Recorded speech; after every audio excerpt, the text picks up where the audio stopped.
Welcome to Subramani.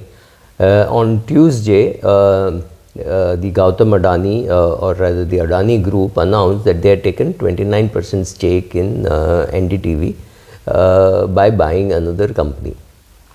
What is amusing is the NDTV current management, that is PR and RR, Prannoy Roy and Radhika Roy, issued a statement that they were never consulted in this takeover bid. Now it's very amusing. I give you the thread of events which happened, but Coal India did not give me a welcoming letter saying, "Oh, thank you for buying 100 shares of Coal India." No, Coal India doesn't even know that I exist, right? So when you make arrangements, which we will talk about shortly, things will happen. You are a listed company and you have treated your shareholders extremely badly. If you have been a shareholder of NDTV, then you have not seen profits for a very long time. But the share price has been playing up and down. Now the Adanis will own it by a move which they made to take over a company which was in the control of Mukesh Ambani for the last 13 years. Yes, you heard me right, 13 years. So in 13 years, it never happened that Mukesh Ambani interfered with the management of NDTV. He could have, right? He could have converted his 29%, done a public offer and taken over. But I do think that the Ambanis had no great strategic purchase of any media assets. At least they've just bought, they've done nothing, they've meandered along, and they've lost a lot of talent. I don't know whether they have interfered in the day-to-day running, or whether they have interfered in what should be said in those channels and what should be published in those channels. Those channels don't have too much credibility now, and at least the magazine has no credibility.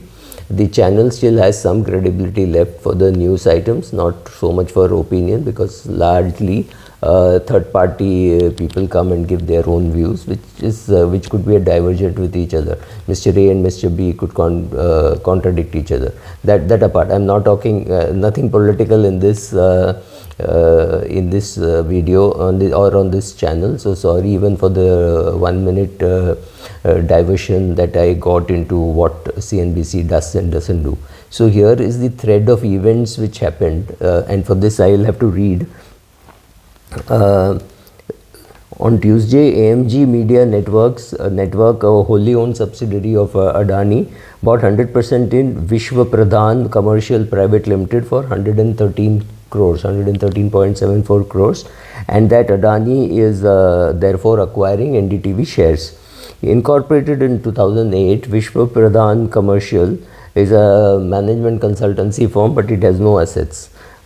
In 2009, it had offered an unsecured loan, hold your breath, for 403 crores to Radhika Roy and Prannoy Roy, and this entity held 29% in NDTV, and it had got that money from another company called Shinano Retail Private Limited in the form of another unsecured loan in the same financial year. Shinano had got it from an unsecured loan from Reliance Industrial Investments and Holdings, which is part of the Mukesh Ambani Group. So the Mukesh Ambani Group, through two companies, had given money to NDTV, to an NDTV company which held 29% of the RRPR promoters of NDTV. Now comes the crunch. I don't think the NDTV balance sheet ever had the strength to repay this 403 crores. So what was the purpose? The purpose was perhaps to give away control.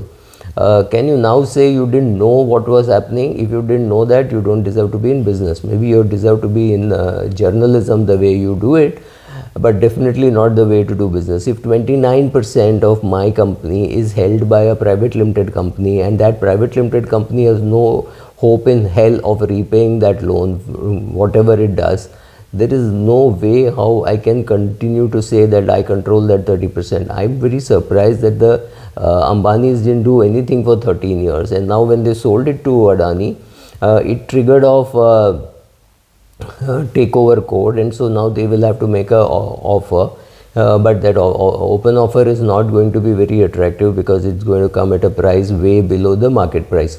There are some people who might still sell their stake, another 7% somewhere in Mauritius, or somebody holding something in NDTV could sell the stake, and Adani's could go to something like 45-46%, and that will be the end of NDTV ownership as we knew it. Because when you knew it also 13 years ago, maybe it was a Pranay Roy company, but 13 years ago it changed hands, it became an Ambani company. Ambani as a shareholder did not interfere, that's all. It is wrong to say it was not an Ambani controlled company. It was an Ambani controlled company, but they decided not to exercise that control, let's put it that way. So whether will Adani exercise control, what will they do, I have no clue. They also have remember, they also have a stake in Bloomberg. Will they merge Bloomberg with this? Will they keep them separate? No idea.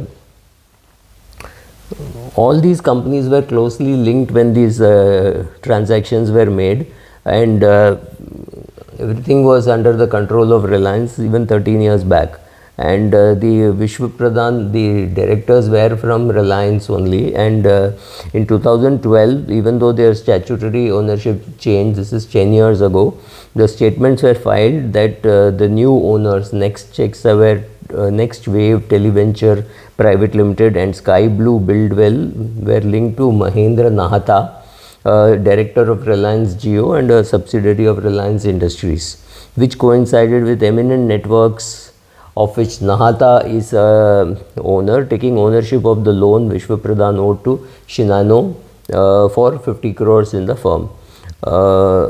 It's very clear that till the Adanis took over, the Reliance group was in control.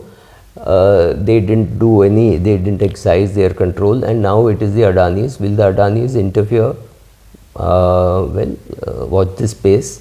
Not that I like to do anything political, but if the promoter of a company says he didn't know what was happening, and a business editor does an article saying this is it was very surprising for something like this to happen.